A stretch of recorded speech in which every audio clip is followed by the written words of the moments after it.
2026లో మాదక ద్రవ్యాలు సైబర్ నేరాల నియంత్రణే లక్ష్యంగా మరింత కఠినంగా వ్యవహరిస్తామని రాష్ట్ర డీజీపీ బి.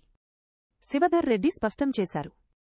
నూతన సంవత్సరం సందర్భంగా గురువారం మాసబ్యాంక్లోని పోలీస్ ఆఫీసర్స్ మెస్లో నిర్వహించిన వేడుకల్లో ఆయన పాల్గొని కేక్ కట్ చేశారు. ఈ సందర్భంగా పోలీస్ సిబ్బందికి ప్రజలకు శుభాకాంక్షలు తెలిపారు. అనంతరం మెస్లో నూతనంగా ఏర్పాటు చేసిన జిమ్ను ప్రారంభించారు.